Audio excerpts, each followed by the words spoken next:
tomorrow night's deadline nears, all in hopes of picking the winning ticket worth $292 million after taxes.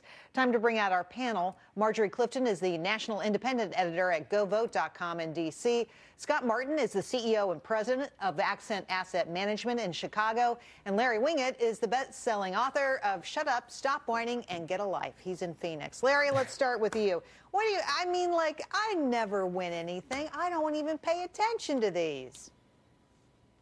I can tell you this, $19 million for 26 years. If I win, this will be my last appearance on the Willis Report. Oh, no. In fact, it will be my last appearance anywhere in the world. No one will ever see me again. I hope you miss me. Well, maybe you'll send us a check. However, my chances of winning, my chances of winning and anybody's chances of winning, you're more likely to get hit by lightning 6 times in a row and surviving than winning this lottery.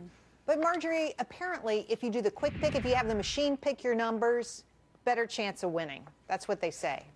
That's what they say. But, I mean, if you look at the economics of lotteries, you typically get about 53 cents to the dollar on whatever you spend on winning lotteries. And the real challenge here is it's typically lower income people who spend money playing the lottery. And a lot of that's not disposable income they have. So it's sort of a false dream. States love it because they make a ton of money, and so they'll continue doing it. But it's a very slim chance. Like you said, lightning, better chance of getting shot by lightning. So, Scott, lump sum or the annuity? I think Larry's got the right idea, Jerry, but here's the problem. What you do, though, you do take the annuity because what you do is you don't tell anybody, right? So then you just kind of live quietly, you know, go to work, go on the Jerry Willis show, of course, and everybody thinks you're crushing it because you're getting that annuity and they don't know you won the lottery. You look like a stud. You look awesome because they're like, how does he make so much money by doing so little? Yeah, people find out, though, and that's when you find out who your friends are and who they are not. Everybody comes and finds you. Well, it's not going to happen to me. All right, car technology. I want to talk to you guys about this because this drives me crazy. It continues to advance, and keeping up with it is daunting. So Lexus announced today it's coming up with its own geek squad to help break down bells and whistles. And not only for you, but for dealers as well. Scott, I love this idea. Yeah, I do too. I mean, I like the fact that it's actually creating jobs in the auto industry kind of naturally, Jerry. That's one of the best stories. It's funny, though. I mean, these cars that they're putting out there, whether it's Lexus, Chevy, Ford, are really awesome, right? And so these cars are really surpassing people. And so if you think about the people buying the cars now, like let's say the 50 and overs, they're probably not used to this technology. So it's kind of interesting to see them use it. Well, oh, thanks. But Marjorie, I mean, Not look, you. I need somebody to teach me how to drive my car. Seriously, there's stuff in there. I don't know how it works. I'm afraid to touch the button. Are you like that? No, I just bought an iPad this week, and I still sit and stare at the thing, can't figure out how to make it work. I want to be able to work my car. And to me, there's nothing better than driving a stick shift through the country undistracted. I don't need the bells and whistles. I just want the thing to work. It's just one more thing to break in my house, and that's not good. Larry, you like the technology or no? I hate all the technology in cars. Most people can't drive anyway, and when they do, they're distracted already through their texting. And so I think we ought to go back to roll-up windows and stick shifts and keep the technology out of the way, cut back on the distractions, and let people drive their cars from point A to point B. 1962 all over again. All right, Quaker Oats is giving up its famous mascot a makeover. The famous Quaker, known by the insiders as Larry, I had no idea, is getting a new haircut and losing weight and 5 years off his age, all in hopes of branding oatmeal as fresh, innovative, and healthy. Marjorie, what do you say? We are such an obsessed culture with plastic surgery that we've given Larry plastic surgery to look younger. I just can't even believe it. And I was told never to trust a skinny cook. And so I actually am okay with the, you know, plump, happy man on my Quaker Oats box. What's the problem with that, Scott? There's no problem with that, right? Come on.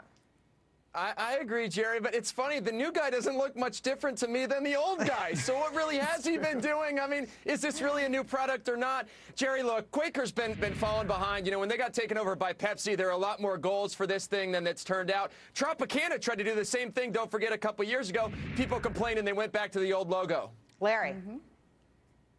Well, who knew that the Quaker Oats guy was named Larry? I agree. And they said when they gave Larry a haircut, he would look slimmer and lose his double chin. I can tell you, from one Larry to another, you can cut all your hair off, and that won't happen. You have to add earrings, a goatee, and a funny shirt for people just to be distracted enough they don't notice your double chin. Larry, we love you. We think you're beautiful. Okay, here's a story that I really wanted to get in tonight. Bluegrass legend Earl Scruggs, known for his pioneering work in the music industry, passed away yesterday of natural causes. He was 88. Scruggs transformed country music into a national sensation. His revolutionary skills on the banjo rocketed the instrument into the spotlight. Larry, you got to respond to this one. Well, you know, this is a huge loss, not only to bluegrass and the country, but to music as a whole. He lived a long, full life. He was recognized for all of his accomplishments. He changed the way people play banjos, and we owe him a lot. Scott, everybody did Scruggs. If you played the banjo, you tried to play like him. He's one of those people that leaves an indelible mark on our society, just as Larry said. What do you make of him?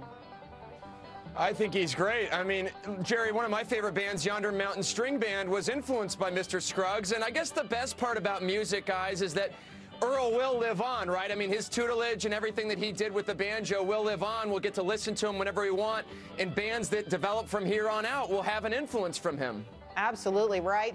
And just listening to the music sort of gives me chills because I'm from the part of the country where you listen to this kind of thing all the time. Marjorie, what do you say? Me too. As a Texan, especially, and a Johnny Cash worshiper, I love the influence that he's had on music. Steve Martin is bringing the banjo back and actually talked about that he was the most important influencer in the banjo world.